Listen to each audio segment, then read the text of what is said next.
Hi, survivors. That's what Jess Stanley calls us, those of us that have recovered or are recovering from a narcissistic abusive relationship and a trauma bond. I love Jess Stanley's stuff, so check her out on YouTube. I also listen to Lee Hammock, who is a diagnosed narcissist, and it's really interesting to hear him speak on the way they think and why they do what they do, and what they will do.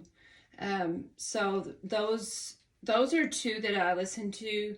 I'm creating this one myself in a little bit different way so that maybe we can share in the comments to support each other. Um, it is more of like kind of like a support group.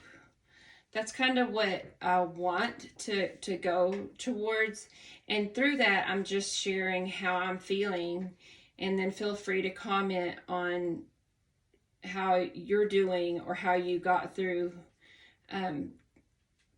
maybe something like this, or what's going on with you right now and what do you need help with. I'm an LPC associate. So you'd think, okay, I'm trained, I wouldn't end up with a narcissist, but he was a covert narcissist, and I could go into long details about how great he was at covering. But it was 4 years of my life, and I've known the truth for 5.5 months, and I'm making this video tonight. Oh, and the irony. I have Gustav Klimt's, my favorite painting by him in the background at the kiss of the man who's just so affectionately and just lovingly holding his wife or his girlfriend. And you know, that's the picture of love that I've hoped for so long, and it's eluded me. I'll have to look at my own self and why that might be later. But for tonight, I'm just going to talk about for the 5.5 months. And this is, I mean, gosh, guys, this is how hard this is.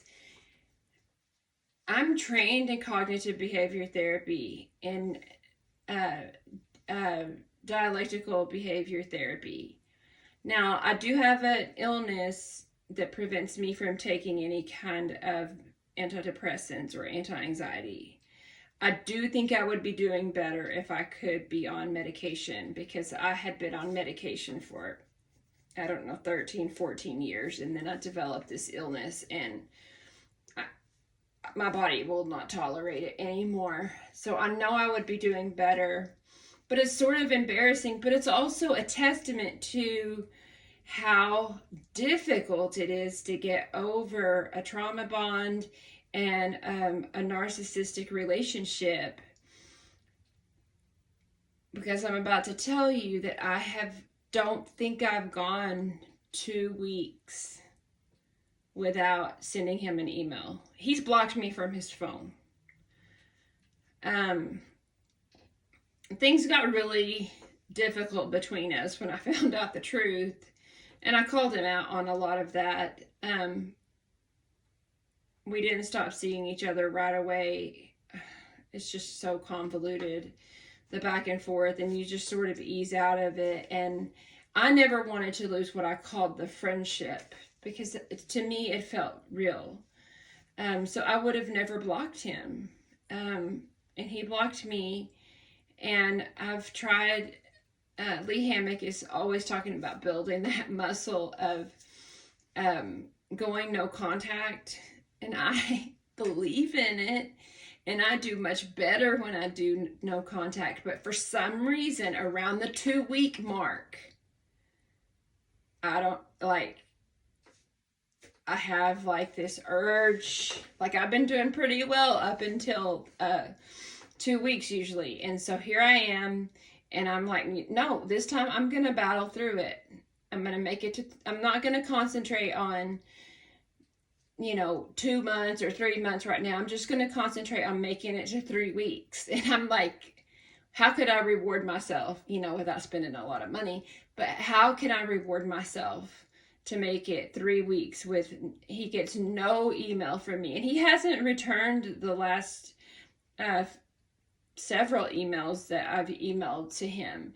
I think he's found somebody and he doesn't want to jeopardize that for now.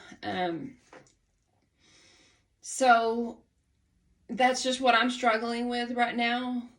I don't know what it is about the 2-week mark. If y'all want to share anything that y'all have done that has helped you. I mean, the things that I do, that I'm trained to do, are DBT uses a lot of distractive techniques, and I do those things.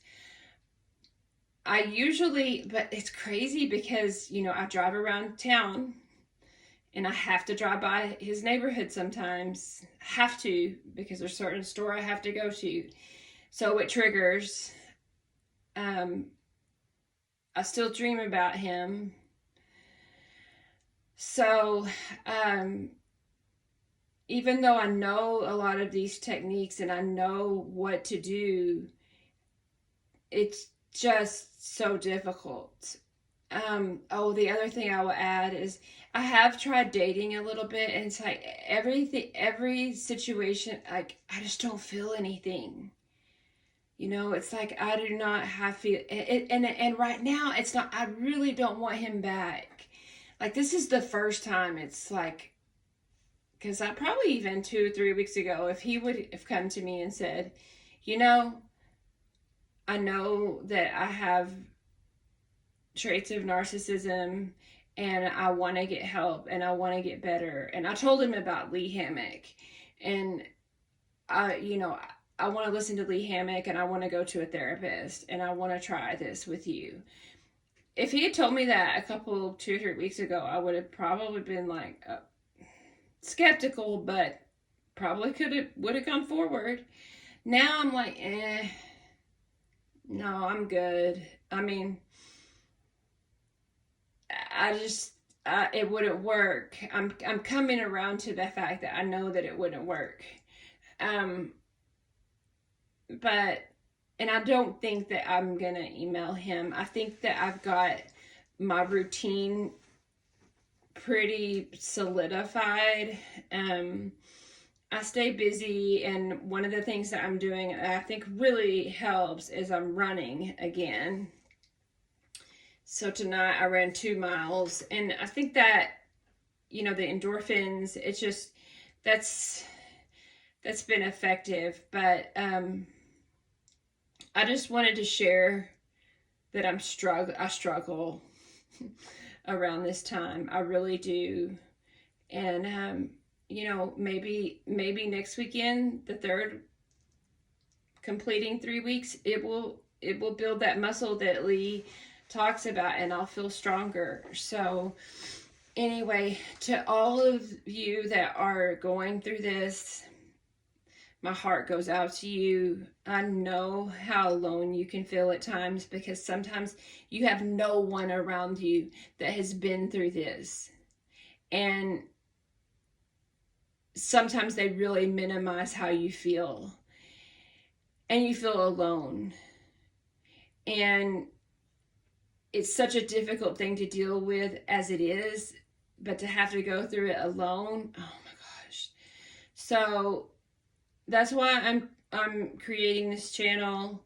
I want us to share and learn from each other, and I hope that y'all all have a great weekend.